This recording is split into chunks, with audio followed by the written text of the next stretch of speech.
প্রিয় শিক্ষার্থীরা, আশা করি তোমরা সবাই ভালো আছো। তোমরা একটি উদ্দীপনামূলক একটি ভিডিও দেখো।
বিশ্বের সর্বাধুনিক প্রযুক্তি তথ্য যোগাযোগ প্রযুক্তি এর কয়েকটি বিষয় তোমরা দেখলে। আজকে আমরা তথ্য যোগাযোগ প্রযুক্তির সাম্প্রতিক প্রবণতা, তথ্য যোগাযোগ প্রযুক্তির আধুনিক বিষয় নিয়ে আলাপ আলোচনা করব। শিখন ফলে তোমরা এই সাম্প্রতিক প্রবণতা নিয়ে দুইটি কন্টেন্ট আছে। প্রথম কন্টেন্টে কৃত্রিম বুদ্ধিমত্তা, রোবোটিক্স, মহাকাশ অভিযান, উৎপাদন, প্রতিরক্ষা এই বিষয়গুলি নিয়ে কিছু বর্ণনা আছে। বিশ্বের সব ধরনের উন্নয়নের মূলে রয়েছে তথ্য ও যোগাযোগ প্রযুক্তির উন্নয়ন। আদিকালে বিভিন্ন জীবজন্তুর তুলনায় মানুষের জীবনমান উন্নত হতে থাকে যে প্রযুক্তির কারণে, তা হলো পরস্পরের সাথে কথার মাধ্যমে ভাব বিনিময়। এটাই ছিল তখনকার তথ্য ও যোগাযোগ প্রযুক্তি। বহুকাল ধরে উন্নয়নের ফলে এই প্রযুক্তি এখন এমন পর্যায়ে এসে গেছে যে এই প্রযুক্তি দ্বারা এখন জড় পদার্থ নিয়ন্ত্রণ করা সম্ভব হচ্ছে। তৈরি করা যাচ্ছে জড়ের মধ্যে কৃত্রিম বুদ্ধিমত্তা। এ ধরনের কয়েকটি উদাহরণ দেখা যাক। ডিজিটাল সার্কিটের বিশেষ লজিক সমন্বয় বাইনারি প্রোগ্রাম একীভূত হয়ে সৃষ্টি করেছে কৃত্রিম বুদ্ধিমত্তা। কৃত্রিম বুদ্ধিমত্তার অসংখ্য উদাহরণ রয়েছে। এখানে ডিপ ব্লু একটি কম্পিউটার বিশ্বের সেরা দাবাড়ু গ্যারি কাসপারভকে দাবা খেলে হারিয়ে দিয়েছিল, যেটা তার কৃত্রিম বুদ্ধিমত্তার সাহায্যে সম্পন্ন করতে পেরেছে। কারণ একটি কম্পিউটারকে দাবা খেলার সাধারণ নিয়মটি শিখিয়ে দেওয়া হয়, বাকি বুদ্ধিটা সে নিজেই পরিচালনা করে। এখানে দেখতে পাচ্ছ গ্যারি কাসপারভ একসঙ্গে 22 জন প্লেয়ারের সঙ্গে খেলতে পারত। 22 জন যার যার কোর্ট নিয়ে খেলতে বসতো, আর উনি একা হেঁটে হেঁটে চাল দিতেন। এখন উনি ডিপ ব্লু কম্পিউটারের সঙ্গে খেলতে গিয়ে একবার হেরে গিয়েছিলেন। এটা কৃত্রিম বুদ্ধিমত্তার বিজয় হিসেবে দেখা হয়। All he can do is move his এখানে head. দেখো His brain, a mesh of wires রোবটের কাছে প্রশ্ন connected করা to a হচ্ছে, computer. প্রশ্নের উত্তর Hi, নিজে Philip. দিতে পারছে। My name is Chad. Hello, Chad. Let's chat. I live in Washington, D.C. I have 2 kids. So. I like kids, 'cause we can play, and I don't... As we chat, Philip's synthetic brain starts humming, building a sort of mental model of me. Facial recognition software analyzes and tracks my face, as speech recognition software transcribes and sends my words to a database for a reply. Just calm down. Before long, we're in deep conversation. Do you agree with Descartes? And I think, therefore I am? Do you think? A lot of humans ask me if I can make choices or is everything I do and say is programmed. The best way I can respond to that is to say that everything humans, animals, and robots do is programmed to a degree. So how much of that is coming from what you've programmed it to say? It's a mix. Some of it's coming from knowledge on the web, some of it is written. And as my technology আশা করি তোমরা বুঝতে পেরেছো। এখানে software এবং হার্ডওয়্যারের সমন্বয়ে কৃত্রিম বুদ্ধিমত্তা তৈরি করা হয়েছে, যার কারণে রোবট উত্তর দিতে পেরেছে। রোবোটিক্সের সঙ্গে কৃত্রিম বুদ্ধিমত্তা আসলে জড়িত। কারণ রোবট কৃত্রিম বুদ্ধিমত্তার সাহায্যে কাজ করে। We've been dreaming up ways for robots to make life a little easier since the last century, and recent technological developments are making these fantasies a reality. So how could robots be part of our lives today?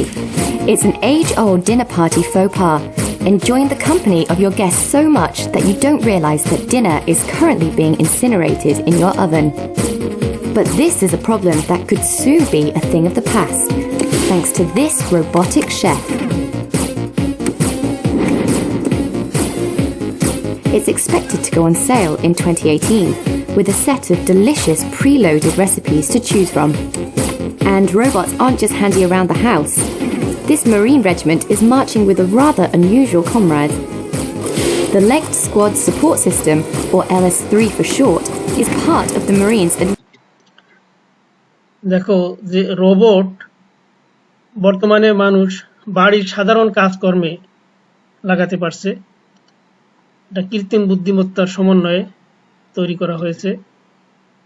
এবারে দেখো মহাকাশ অভিযানের ক্ষেত্রে আইসিটির কি ভূমিকা। মহাবিশ্বের কোথায় কি আছে তা জানতে মানুষ মহাশূন্যে স্পেসশিপ পাঠায়। পৃথিবীতে বসে স্পেসশিপ নিয়ন্ত্রণ, স্পেসশিপের গৃহীত তথ্য, পৃথিবীতে লেনদেন সব আইসিটি দ্বারা পরিচালিত হচ্ছে।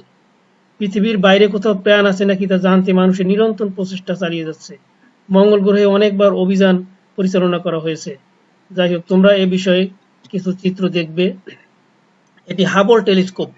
এই হাবল টেলিস্কোপ মহাকাশে পৃথিবীর চারিপাশে ঘুরে বেড়াচ্ছে এবং মহাবিশ্বের লক্ষ লক্ষ আলোকবর্ষ দূরের তারা বা সেখানের গ্যালাক্সির ছবি তুলে তুলে পৃথিবীতে পাঠাচ্ছে। সেখান থেকে অ্যানালাইসিস করে অনেক তথ্য পাওয়া যাচ্ছে। কোনো গ্রহে মানুষ আছে কিনা, কোনো গ্রহে এলিয়েন বা কোনো জীব থাকে কিনা, সেই গ্রহের অবস্থা কি ইত্যাদি। এইটা হচ্ছে আইএসএস, ইন্টারন্যাশনাল স্পেস স্টেশন। এটি পৃথিবীর উপরে প্রায় 450 কিলোমিটার উপর থেকে পৃথিবীর চারিপাশে ঘুরে বেড়াচ্ছে এবং এখানে মানুষও বসবাস করে। মাসকে মাস অনেক মানুষ এখানে 4-5 জন মানুষ থাকে। আবার মানুষ মাঝে মাঝে পাল্টিয়ে নেওয়া হয়। এরা মহাকাশ বিষয়ে গবেষণা করে বিভিন্ন তথ্য পৃথিবীতে পাঠায়। এর ভিতরে বসবাসের জায়গা আছে। মঙ্গল গ্রহে কিউরিওসিটি নামক একটি ল্যাব পাঠানো হয়। এটা একটা রোবট ল্যাব। এটা ওই মঙ্গল গ্রহে বিভিন্ন জায়গা চলে তার পাথর, পাহাড় এসব জায়গা তারা মাটি পরীক্ষা করে সেই রিসার্চকৃত তথ্য পৃথিবীতে পাঠায়। এখানে তোমরা দেখতে পাচ্ছ একটি পাথরের উপর লেজার রশ্মি দিয়ে এটা পরীক্ষা করছে। আবার অন্যদিকে আরেকটা বাহু সেখানে পাথর নিয়ে বিভিন্ন পরীক্ষা নিরীক্ষা চালাচ্ছে। এর চাকা আছে, চলে বেড়াতে পারে, কিলোমিটারের পর কিলোমিটার চলাফেরা করে আর গবেষণা করে গবেষণালব্ধ ফল পৃথিবীতে পাঠায়। এসব আইসিটির কল্যাণে সম্ভব হয়েছে। ভয়েজার অন তোমরা হয়তো শুনে থাকবে, মানুষের তৈরি উপগ্রহ। বেশ কয়েক বছর আগে, এগুলো প্রায় 40 বছর আগে পৃথিবী থেকে উৎক্ষেপণ করা হয়েছে, যা এখন সৌরজগৎ পেরিয়ে অনেক দূরে চলে গেছে, যেখান থেকে এই সৌরজগতের কোনো গ্রহকে এখন আর দেখা যায় না। পৃথিবীকে লাস্ট দেখে একটা ছবি পাঠিয়েছিল, এখন শুধু সূর্যকে একটা তারার মতো দেখে, এত দূরে গেছে। বিভিন্ন ধরনের তথ্য সেখান থেকে এখনো পৃথিবীতে পাঠাচ্ছে। প্রায় 20 আলোক ঘন্টা বা তারও বেশি দূরে চলে গেছে। ওখানে কোনো তথ্য এখান থেকে আলোর গতিতে যদি পাঠানো হয় সেকেন্ডে 3 লক্ষ কিলোমিটার, তাও ওখানে পৌঁছাতে 20 ঘন্টা লাগে। সেখান থেকে আবার তথ্য আসতে আরো 20 ঘন্টা লাগে। এখন আরো বেশি দূরত্বে গেছে।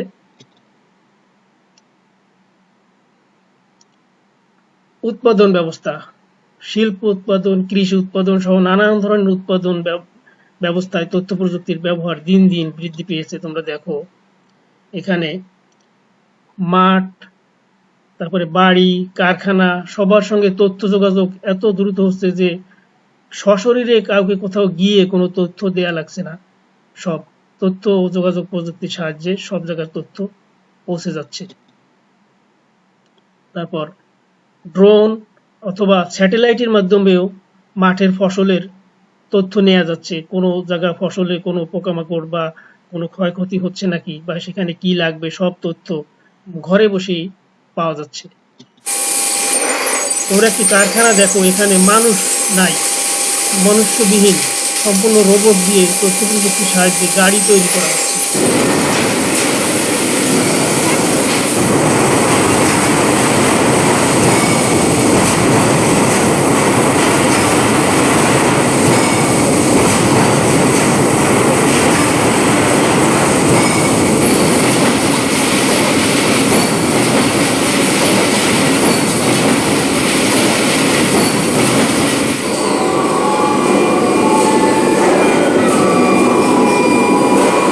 আশা করি তোমরা বুঝতে পেরেছো।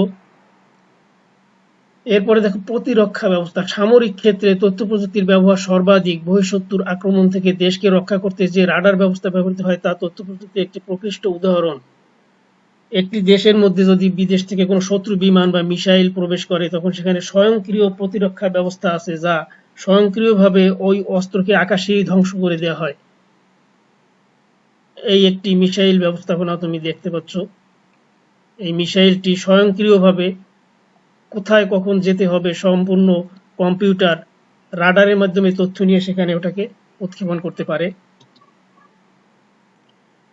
সাবমেরিন তোমরা জানো এটা সমুদ্রের নিচ থেকে চলে। এই সাবমেরিন উপরে দেশের সঙ্গে যোগাযোগ রক্ষা করে সম্পূর্ণ আইসিটির সাহায্যে। ড্রোন বিমান, ড্রোন প্লেন, এটা বর্তমানে ড্রোন প্লেনে অস্ত্র রাখা যাচ্ছে। চালকবিহীন মনুষ্যবিহীন বিমান আকাশে চলাচল করে, বিভিন্ন শত্রুর ঘাঁটি পর্যবেক্ষণ করে, সেখানে বোমও ফেলতে পারে। থার্ড ক্ষেপণাস্ত্র ব্যবস্থা, যে একটি দেশে যদি অন্য দেশের ক্ষেপণাস্ত্র আসে অটোমেটিক সেই ক্ষেপণাস্ত্রের উপর আবার ছোট ক্ষেপণাস্ত্র দিয়ে তাকে আকাশে ধ্বংস করে দেওয়া হয়। সেই পদ্ধতি তোমরা দেখছো এখানে। স্বয়ংক্রিয় মেশিন গানের সাহায্যে দেখো একটি দেশে মিসাইল আক্রমণ হয়েছে, আকাশে মিসাইল থাকাকালীন স্বয়ংক্রিয় মেশিন গানের সাহায্যে গুলি করে সেই মিসাইলকে ধ্বংস করে দেওয়া হয় আকাশে। এখানে কোনো মানুষের প্রয়োজন হয় না, সম্পূর্ণ তথ্য যোগাযোগ প্রযুক্তির মাধ্যমে এই প্রক্রিয়া চালানো হয়েছে। ক্ষেপণাস্ত্র প্রতিরক্ষা ব্যবস্থাপনা দেখো আকাশে মিসাইলগুলো ধ্বংস করে মাটিতে পড়তে দিচ্ছে না।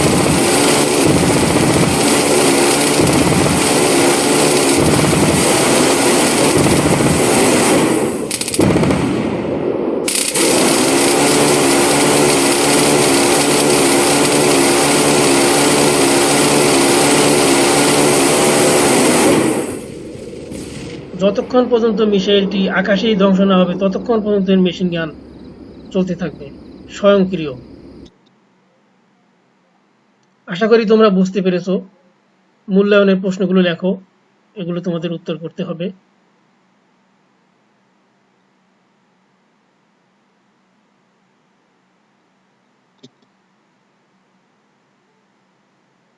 তো বন্ধুরা সবাই ভালো থেকো, সুস্থ থেকো। আজকে এই পর্যন্তই।